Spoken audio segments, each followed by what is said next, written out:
Saumya education में मैं Sunaina ma'am आप सभी स्टूडेंट का स्वागत करती हूँ। आज स्टूडेंट हम लोग हिंदी पेडागोगी देखेंगे, यानी कि हिंदी पेडागोगी में आज हम लोग व्याकरण के अंग के बारे में अध्ययन करेंगे।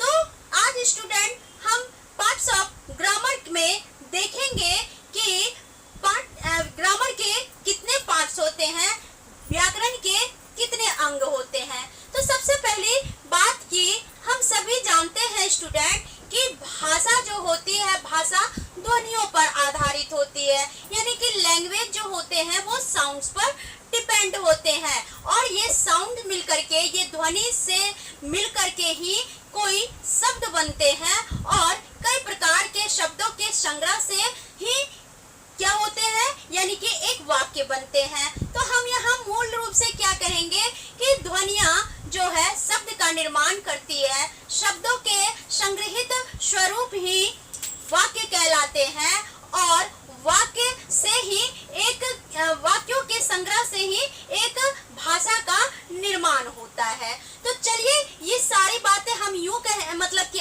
देखें कि भाषा में जो है ये व्याकरण जो है हमें स्पष्ट बोलने के लिए या शुद्ध बोलने के लिए क्या करता है, कई प्रकार के ज्ञानों से अवगत कराता है। तो चलिए स्टूडेंट अब हम आगे देखेंगे कि ये जो व्याकरण के अंग हैं, ये व्याकरण के कितने अंग हैं। तो यहाँ हम स्टूडेंट जानते हैं कि व्याकरण के कितने अंग हैं, तो व्याकरण के 3 अंग हैं। ठीक है, व्याकरण के अंग, तो ये 3 अंग देख लेते हैं हम। तो कौन कौन 3 अंग हैं? तो सबसे पहला अंग होता है वर्ण विचार, वर्ण विचार। दूसरा होता है शब्द विचार और तीसरा व्याकरण का अंग है वाक्य विचार।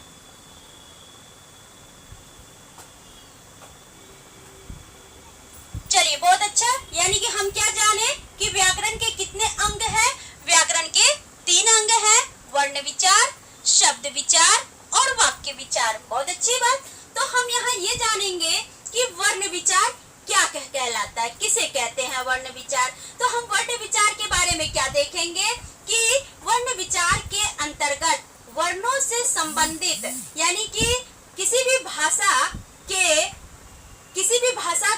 आकार, किसी भी भाषा के स्वरूप या किसी भी भाषा के उच्चारण का वर्गीकरण करने की जो बातें होती है, करने की जो प्रक्रिया होती है, ये वर्ण विचार पर ही क्या किया जाता है, निर्देशित किया जाता है।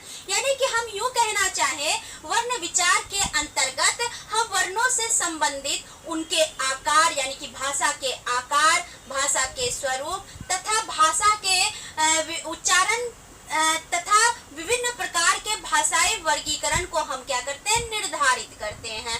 तो यहाँ हम स्टूडेंट ये देखेंगे कि ये जो मतलब कि वर्ण जो होते हैं, तो वर्णों के मेल से ही क्या होता है, शब्द बनते हैं और ये शब्द जो होते हैं, यानी कि किसी ना किसी अर्थ या फिर किसी भी प्रकार के स्पष्टीकरण में क्या होते हैं, सहायता करते हैं। तो कहिए कि भाषा जो होती है ये विभिन्न प्रकार के वर्णों के मेल से बने शब्द को स्पष्टीकृत करके भाषा को सुसज्जित करने में, भाषा को एक शुद्धतम प्रकट करने में क्या करती है, हमारी मदद करती है। तो हमें किसी भी भाषा से अगर पहले क्या करना, उनके स्वरूप का निर्माण करना है, तो इसके लिए सर्वप्रथम हमें वर्ण विचार से होकर के हमें गुजरना होगा। चलिए अब नेक्स्ट अंग की बात करेंगे। व्याकरण के दूसरे अंग है शब्द विचार। तो चलिए शब्द विचार के अंतर्गत क्या होता है, तो हम यहाँ स्टूडेंट क्या देखेंगे कि शब्द विचार के अंतर्गत शब्द से जुड़े या शब्द के क्या होते हैं, बनते हैं, यानी कि शब्द से संबंधित उसके भेद या शब्द के विभिन्न प्रकार के जो भी उत्पत्ति होती है या शब्दों के जो भी अर्थ होते हैं, तो ये सारी की सारी बातें हम विचार के अंतर्गत जो है स्पष्ट करते हैं। तो यानी कि आप यहाँ यूं बोलेंगे कि विभिन्न प्रकार के भाषा की उत्पत्ति या भाषा के विभिन्न प्रकार के अर्थ तथा भाषा की रचना इत्यादि बातें जो होती है ये शब्द विचार से ही सुनिश्चित होती है। चलिए नेक्स्ट व्याकरण के तीसरे अंग की हम बात करेंगे। तीसरा अंग है वाक्य विचार। तो यानी कि हम यूं कहेंगे कि वाक्य विचार जो होते हैं ये शब्दों के संग्रह से जब हम विभिन्न प्रकार के शब्दों को समूहीकरण करते हैं तो इनसे वाक्य की क्या होती है, उत्पत्ति होती है। तो यानी कि वाक्य विचार के अंतर्गत वाक्य से संबंधित सारे वाक्य के भेद या वाक्य के आप जो भी अवयव कहिए या वाक्य के कई प्रकार के विश्लेषण या वाक्य के विभिन्न प्रकार के संश्लेषण या वाक्य के विभिन्न प्रकार की रचनाएं, सारी की सारी बातें किनके अंतर्गत होती है, वाक्य विचार के अंतर्गत होती है। तो यानी कि हम वाक्यों को बनाने के नियमों से जब हम जुड़ते हैं या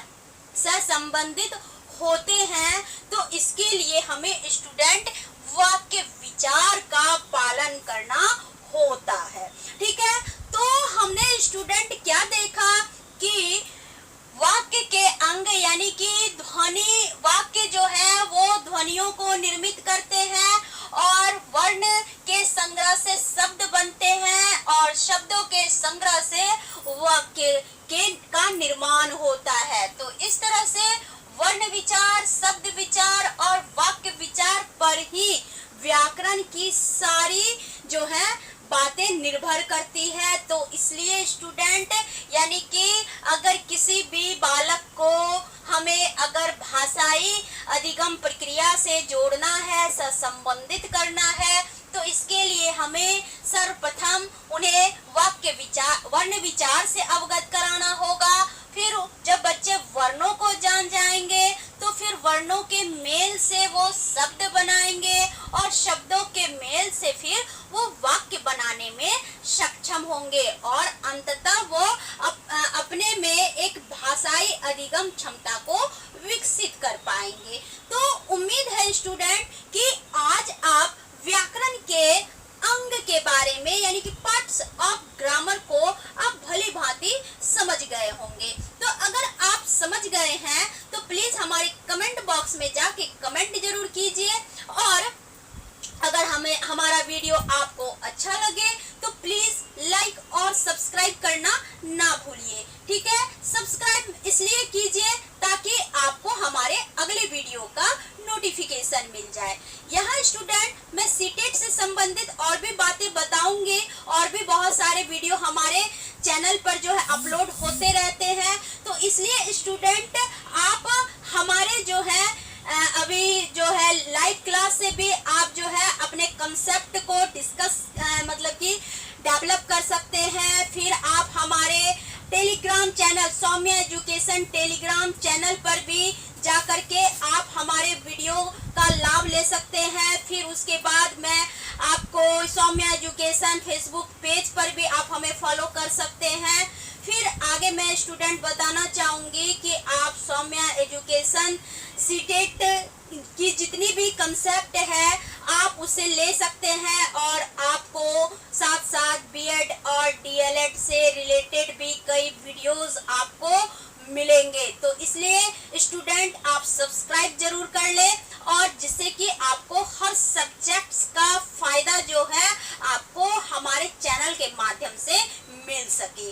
तो चलिए स्टूडेंट, तो बाकी हम लोग आज इतना ही देखेंगे